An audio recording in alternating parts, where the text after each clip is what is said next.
નમસ્કાર. ભારતીય પરંપરાઓ અને વિશ્વની સંસ્કૃતિ કે ભારતની સંસ્કૃતિ, બધી સંસ્કૃતિઓની અંદર પોતાની રીતે પોતાના ચોક્કસ નિયમોને અધીન હોય અને ભારતની સંસ્કૃતિ પણ પોતાના ચોક્કસ નિયમોને અધીન છે. માણસ જાત જ્યારથી એ સમજણી થઈ ત્યારથી લઈને આજ સુધી પરિવર્તન હંમેશા માટે એને શક્ય બનાવ્યું. આજના સમયની અંદર આજે આપણે ટેકનોલોજીથી ભણી રહ્યા છો, આવનારો સમય કદાચ બીજો પણ હોઈ શકે અને એ પરિવર્તન એ સમાજનો એક નિયમ છે. અને કેમ ન હોય? પરિવર્તન એનું નામ જ માણસ. આપણે ધોરણ 10 સુધી એક સામાજિક વિજ્ઞાન વિષય તરીકે આપણે અભ્યાસ કરી ચૂક્યા. એની અંદર ભારતનો સાંસ્કૃતિક વારસો, ભારતનો સાહિત્યિક વારસો, ભારતની કલા, ભારતની હસ્તલલિત કલાઓ, ભારતની સંગીત કલા એવું બધું આપણે શીખ્યા. ટૂંકમાં ભારતીય સંસ્કૃતિના અમુક પાસાઓ વિશે અભ્યાસ કર્યો. જ્યારે ધોરણ 11 ની અંદર આપણે આજે આવ્યા છીએ ત્યારે ધોરણ 12 આર્ટ્સ ની અંદર સમાજશાસ્ત્ર એક વિષય છે એ ફર્યો એવું આપણને લાગે.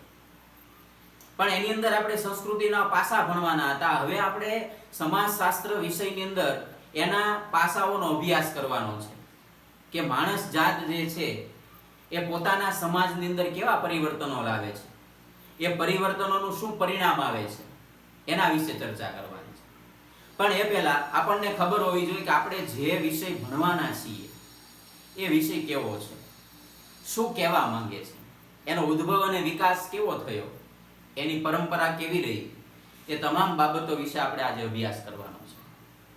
તો સામાજિક વિજ્ઞાન તો આપણે ભણીને આવ્યા, પણ સમાજશાસ્ત્ર ધોરણ 11 ની અંદર સમાજશાસ્ત્રનો જો પરિચય આપવાનું કહેવામાં આવે તો કદાચ હું એ નાનો પડી શકું અથવા તો મારું નોલેજ ઓછું પડી શકે. આમ છતાં આપણે સમાજશાસ્ત્રનો એક ટૂંકો પરિચય લઈએ કે કઈ રીતે ઉદ્ભવ થયો હશે. જેમ વિજ્ઞાન છે, જેમ અન્ય કોઈ શાસ્ત્ર છે, જેમ તત્વજ્ઞાન છે, મનોવિજ્ઞાન છે, ગુજરાતી છે, હિન્દી છે, અંગ્રેજી, આ તમામ વિષયોને છે એક પોતાની પરિકલ્પનાઓ છે. અંતે એ બધા વિષય જે છે એક બાજુ જ આવે છે. એમ સમાજશાસ્ત્ર જે છે શરૂઆતની અંદર સમાજશાસ્ત્ર ન કહેવાતું.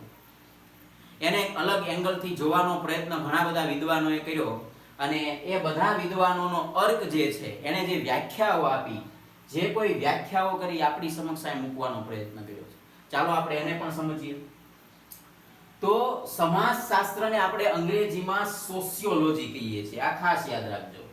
જો એને વંચાય સોશિયોલોજી અહીંયા, તો સમાજશાસ્ત્રને અંગ્રેજીમાં સોશિયોલોજી કહે છે. આ એક ખાસ યાદ રાખવાનું. તો આ 1 માર્કનો સવાલ પણ છે અને ભવિષ્યમાં પણ કામ લાગે એવું છે. હવે પ્રશ્ન એ થાય કે આ સોશિયોલોજી જે શબ્દ બન્યો એ સોશિયોલોજી શબ્દ કઈ રીતે બન્યો? તો આ શબ્દની વ્યુત્પત્તિ અથવા તો ઉત્પત્તિ લેટિન ભાષાના સોશિયસ અને ગ્રીક ભાષાના લોગોસ, જો બે શબ્દ, એક લેટિન ભાષાનો છે, આગળનો જે ભાગ છે એક લેટિન ભાષાનો છે અને આ સિવાય ગ્રીક ભાષાના લોગોસ શબ્દ પરથી બન્યો છે. હવે આ લોગોસ શબ્દ ઉપરથી એટલે કે સોશિયસ અને લોગોસ શબ્દ જોડાઈ ગયા અને એમાંથી શબ્દ બન્યો સોશિયોલોજી. તો આ એક પ્રશ્ન થઈ ગયો અને સમજવાનો મુદ્દો પણ આપણો થઈ ગયો.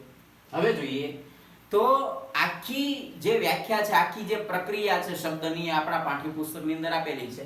આપણે ખાલી એટલું જોઈ લીધું એટલે ઘણું બધું. હવે થોડુંક આગળ આવીએ. તો સામાન્ય અર્થમાં સમાજશાસ્ત્ર એટલે શું? તો સામાન્ય અર્થમાં સમાજશાસ્ત્ર એટલે સમાજ સાથે સંબંધિત હકીકતોનું વૈજ્ઞાનિક અધ્યયન. જો આ વ્યાખ્યા જે છે એ ફરી વખત આપણે જોઈએ કે સમાજશાસ્ત્ર એટલે સમાજ સાથે સંબંધિત. સમાજ એટલે શું? તો કે સમાજ એટલે કે આખો એક પરિવાર અને પરિવારોનો સમૂહ એટલે સમાજ. આવું આપણે સમજીએ. તો સંબંધિત હકીકતોનું, હકીકત એટલે શું? કે જે સત્ય છે, જે સાચું છે. ઘણી વખત સમાજની અંદર કોઈ વ્યક્તિ આત્મહત્યા કરે છે તો એ આત્મહત્યા કરવા પાછળ ઘણી વખત સમાજ જવાબદાર હોય છે.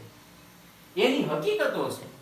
આ હકીકતોને આધારભૂત માનીને એનું વૈજ્ઞાનિક અધ્યયન એટલે કે અભ્યાસ કરવો ને એ સમાજશાસ્ત્રનું કામ છે. જો અહીંયા મનોવિજ્ઞાનને આપણે જો સમજવા જઈએ તો મનોવિજ્ઞાન વર્તનનો અભ્યાસ કરે છે. આ સમસ્યા ઉદ્ભવી કેવી રીતે એ હકીકતોનું વૈજ્ઞાનિક અધ્યયન કરવાનું. વૈજ્ઞાનિક એટલે શું? તો કે કોઈએ કીધું ને માની લીધું એમ નહીં. ઘણી બધી સંસ્કૃતિઓ છે એ પોતાની આગવી જીવનશૈલીઓ ધરાવે છે. આજે ચલો આપણા ગુજરાતની જ વાત કરવામાં આવે તો ગુજરાતની અંદર પણ તમે જુઓ, દક્ષિણ ગુજરાતમાં કંઈક અલગ તમને જોવા મળશે, સૌરાષ્ટ્રની અંદર અલગ જોવા મળશે, તમે ઉત્તર ગુજરાત બાજુ જાઓ તો અલગ જોવા મળશે, મધ્ય ગુજરાતમાં આવો તો અલગ જોવા મળશે સંસ્કૃતિ. કેમ એવું? એના કેમ માન્યતાઓ કેમ અલગ અલગ? કેમ? તો કે ભાઈ એ સમાજ છે અને એનું જ એક વૈજ્ઞાનિક અધ્યયન કરવાનું છે. કોઈ ખેડૂત છે ખેતીની શરૂઆત કરે તો ખેતલા દેવની પૂજા કરે, માન્યતા છે. એને ધર્મ સાથે જોડી દીધું છે. અને હું ઘણી વખત કહું છું કે ધર્મ એ શ્રદ્ધા અને આસ્થાનો વિષય છે. એ માનવું કે ન માનવું વ્યક્તિ નક્કી કરે છે. તમે માનો કે ધર્મ છે તો ધર્મ છે. દરેક વ્યક્તિની ધર્મને જોવાની લાક્ષણિકતાઓ અલગ અલગ હોય. ઘણા લોકો એમ માને છે કે ધર્મ એટલે શું? તો કે ભાઈ માનવોની સેવા કરવી એ ધર્મ. ઘણા એમ કે છે કે દાન કરવું એ ધર્મ. બધા સાચા છે, રીતો અલગ અલગ છે ને અપનાવવાની. તો એનું હકીકતોનું વૈજ્ઞાનિક અધ્યયન કરવું એ સમાજશાસ્ત્રનો મુખ્ય હેતુ છે. માનવ છે એના મધ્યના કેન્દ્રમાં આવે છે. તો અલગ અલગ સમાજશાસ્ત્રીઓ જે છે, જો અહીંયા લખ્યું છે કે અલગ અલગ સમાજશાસ્ત્રીઓ દ્વારા અપાયેલી વ્યાખ્યા છે. મેં અહીંયા બે જ લખી છે, કોઈ પણ એમાં 4 થી વધારે આપેલી છે, 4 આપેલી છે, 5 આપેલી હોય, ઘણી વખત વધારે પણ હોઈ શકે. પણ આપણને જે છે એક બે વ્યાખ્યા જોઈએ. યંગ અને મેકના મતે સમાજશાસ્ત્ર માનવ જીવનના સામાજિક પાસાઓનો વૈજ્ઞાનિક રીતે અભ્યાસ કરે છે. કેમ એવું?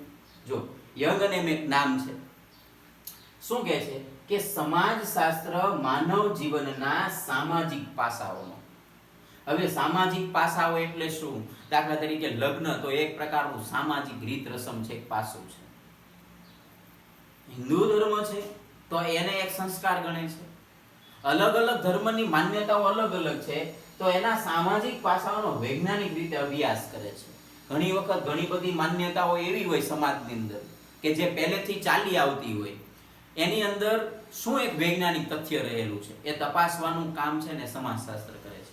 તો આપણે એક વ્યાખ્યા જોઈ, ફરી વખત જોઈ કે સમાજશાસ્ત્ર માનવ જીવનના સામાજિક પાસાઓનો વૈજ્ઞાનિક રીતે અભ્યાસ કરે છે. એક વ્યાખ્યા થઈ.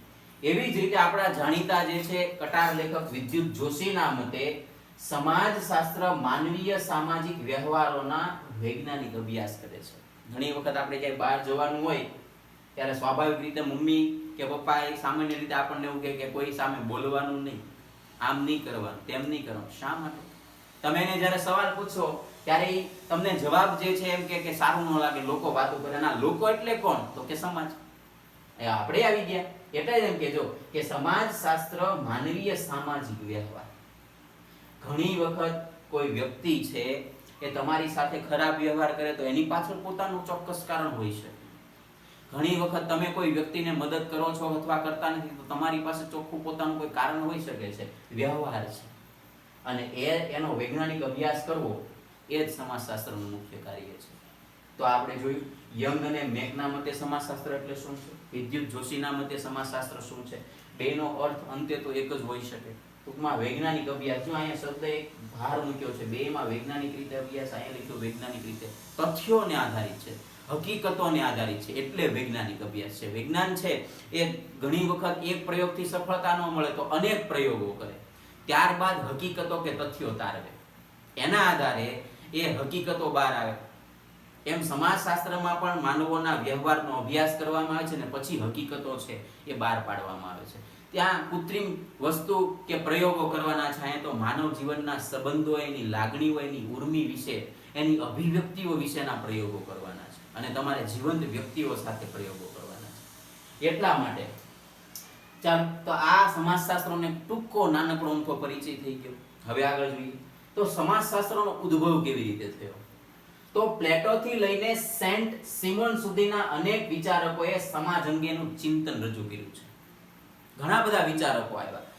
તમે પ્લેટોથી માંડીને મહાન મહાન સેન્ટ સિમોન સુધીના અનેક વિચારધારકોએ સમાજ અંગે ચિંતન રજૂ કરવું એટલે શું? ભાઈ ઘણી વખત સમાજની અંદર બધા સમાજોમાં છે બદીઓ હોય ચોક્કસ પ્રકારની. એ બદીઓને નાથવા માટે પણ ચિંતન ખૂબ જરૂરી છે. બરોબર. તો આપણે સમાજશાસ્ત્રનો હજી થોડો વિશેષ અભ્યાસ કરીએ તો આપણને ખ્યાલ આવે કે સામાજિક વિજ્ઞાન તરીકે સમાજશાસ્ત્રનો ઉદ્ભવ, જો યાદ રાખો, જો અહીંયા સમાજશાસ્ત્રનો ઉદ્ભવ 19મી સદીમાં થયો પશ્ચિમ યુરોપ. અહીંયા ક્યાં થયો? પશ્ચિમ યુરોપની અંદર. તો 19મી સદીમાં પશ્ચિમ યુરોપમાં થયો હતો. હવે સમજો, આપણે એને વધારે સરળતાથી સમજવાનો પ્રયત્ન કરીએ તો જો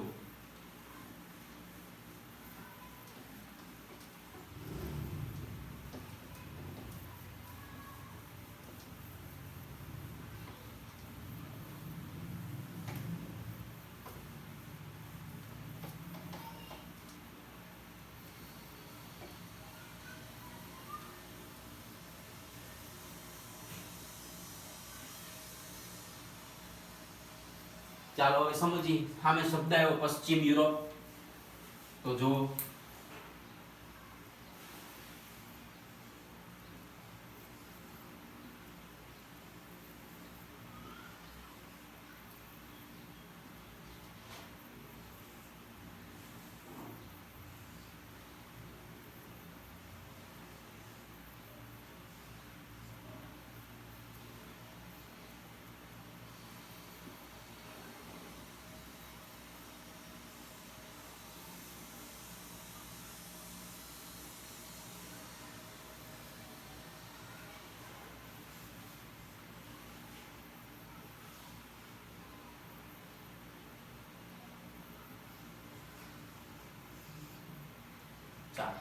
તો આ આખી જે છે દુનિયાનો નકશો આપણે તૈયાર કરી નાખ્યો. બરાબર. તો તમે બધા જાણતા હશો, ઘણા નહીં જાણતા હોય, થોડોક ઝડપથી દોર્યો છે. આ આખો જે ખંડ છે ને એશિયા છે. આ એક્ઝેક્ટ અહીંયા આવેલું છે ભારત. અહીંયા તમે જોઈ શકો શ્રીલંકા છે, આ આફ્રિકા છે, આ ઉત્તર અમેરિકા, આ દક્ષિણ અમેરિકા છે, આ ઓસ્ટ્રેલિયા, નાખી નીચે એન્ટાર્કટિકા. ચાલો દોરી જ નાખીએ એટલે આપણને ખ્યાલ આવી જાય. આ રીતે હવે મૂળ શબ્દ આપણે જોયો કે ઉદ્ભવ 19મી સદીમાં થયો પશ્ચિમ યુરોપમાં. હવે અહીંયા શબ્દ મૂક્યો છે સદી. આપણને બધાને ખબર હોય સદી એટલે કેટલું, તો કે ભાઈ 100 વર્ષ થાય. સદી એટલે શું થાય? 100 વર્ષ. હવે સામે લખ્યું છે કે યુરોપમાં થયો, પશ્ચિમ યુરોપમાં. આટલો જે ભાગ છે એ તમે જોઈ શકો, અહીંથી આ બધો ભાગ, અહીંથી, તો આ બધો ભાગ છે એને આપણે શું કહેશું? યુરોપ ખંડ. આ બની ગયો આપણો એશિયા. બરાબર. એવી જ રીતે આફ્રિકા, આ છે ઉત્તર અમેરિકા, આ છે દક્ષિણ અમેરિકા, આ યુરોપ આવી ગયો. આ જે ભાગ છે ઓસ્ટ્રેલિયા, અને આ છે એન્ટાર્કટિકા.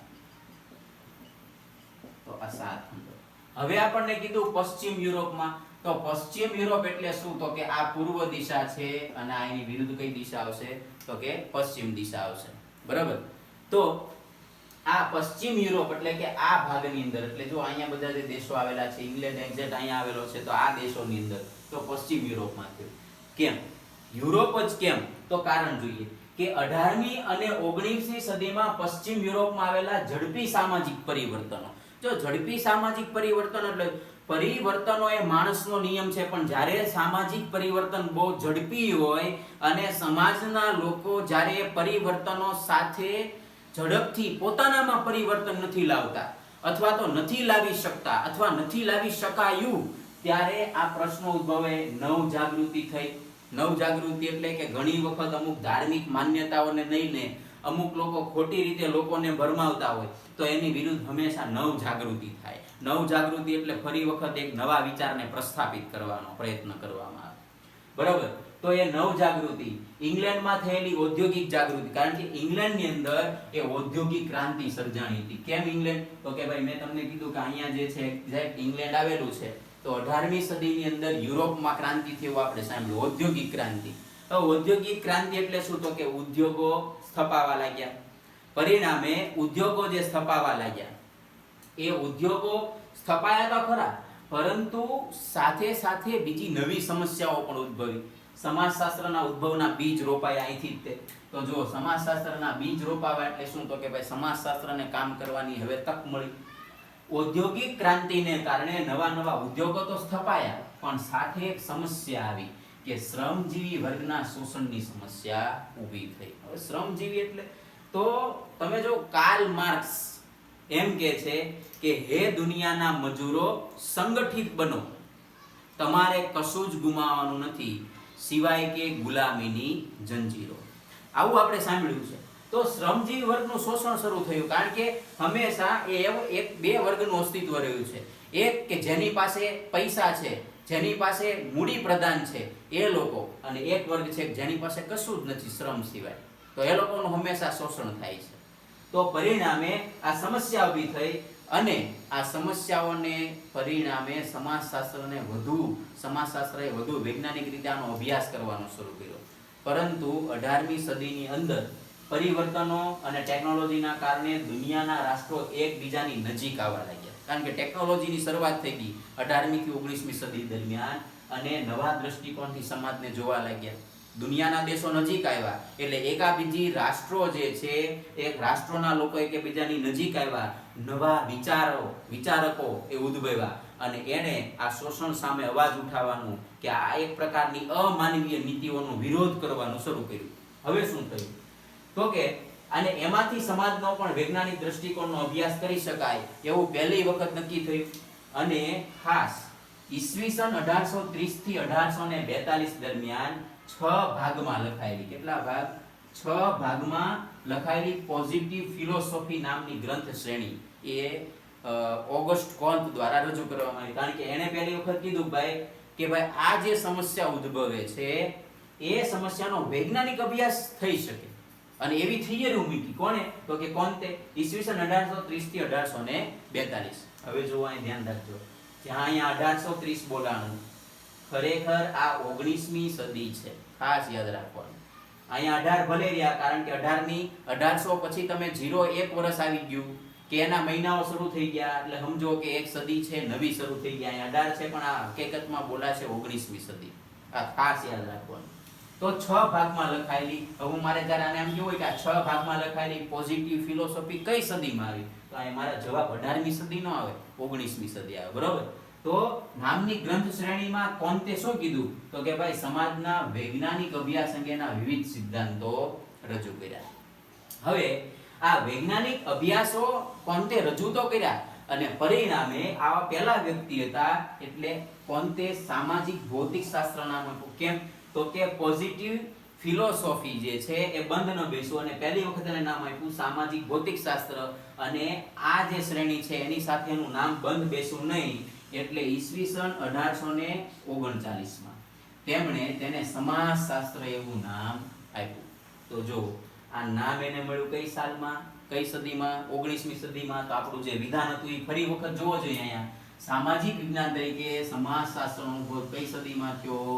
19મી સદીમાં. તો હવે સમજાય અહીંયા મેં શું કામ કીધું, અહીંયા શું કામ કીધું? ભલે 1839 છે, તેમણે તેને સમાજશાસ્ત્ર એવું નામ આપ્યું. અને આ કારણથી, જો ફરી વખત, અને આ કારણથી મોસ્ટ ટાઈમથી સવાલ, આ કારણથી ઓગસ્ટ કોન્તને સમાજશાસ્ત્રના પિતા તરીકે ઓળખવામાં આવે છે. અને તમને એવો સવાલ પૂછાય, જો સામાન્ય રીતે ખાસ હું અહીંયા સ્પષ્ટતા પાડી દઉં કે ભારતીય સમાજશાસ્ત્રના પિતા કોણ, આવું પૂછાય તો ડોક્ટર G.S. ઘુરીએ આવે. પણ એમને પૂછાણો કે સમાજશાસ્ત્રના પિતા કોણ, તો એ આવશે ઓગસ્ટ કોન્ત. એના વિશે પાછા આપણે નેક્સ્ટ લેક્ચરની અંદર ચર્ચા કરશું. ત્યાં સુધી લેક્ચર વ્યવસ્થિત જો. જય હિન્દ, જય ભારત.